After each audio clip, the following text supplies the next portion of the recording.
T20 cricket లో team India player శివం దూబే అరుదైన రికార్డును నెలకొల్పాడు. ఇంటర్నేషనల్ క్రికెట్ లో దూబే ఆడిన 30 మ్యాచ్ల్లో టీమిండియా విజయం సాధించింది.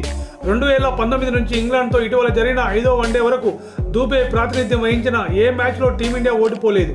టీ20 హిస్టరీలో వరుసగా 30 మ్యాచ్ల్లో విజయం సాధించిన ఏకైక తొలి టీమిండియా ప్లేయర్ గా శివం దూబే రికార్డు నెలకొల్పాడు. దూబే రికార్డును ఉద్దేశిస్తూ చెన్నై సూపర్ కింగ్స్ చేసిన ట్వీట్ వైరల్ అవుతోంది. దూబే ఆడితే టీమిండియాకు విజయమే, 30-0తో దూబే ఇన్నింగ్స్ రికార్డ్ స్ట్రాంగ్ గా కంటిన్యూ అవుతుంది అంటూ చెన్నై సూపర్ కింగ్స్ ఓ పోస్ట్ పెట్టింది. దూబే షాట్ కొడుతున్న ఓ ఫోటోను అభిమానులతో పంచుకుంది.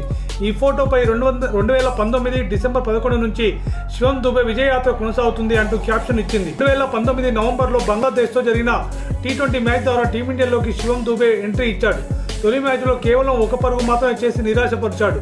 2019 డిసెంబర్ 8న వెస్టిండీస్తో జరిగిన టీ20 మ్యాచ్లో దూబే హాఫ్ సెంచరీ చేసిన టీమిండియా ఓటమి పాలైంది. ఆ తర్వాత డిసెంబర్ 11న జరిగిన మరో టీ20లో వెస్టిండీస్ను టీమిండియా చిత్తు చేసింది. అప్పటి నుంచి ఇంగ్లాండ్తో జరిగిన 5వ టీ20 సిరీస్ వరకు దూబే ఆడిన ప్రతి మ్యాచ్లో టీమిండియా గెలిచింది. ఇప్పటి వరకు టీమిండియా తరఫున 35 టీ20 మ్యాచ్లు ఆడిన దూబే 4 హాఫ్ సెంచరీలతో 531 పరుగులు చేశాడు, 13 వికెట్లు దక్కించుకున్నాడు.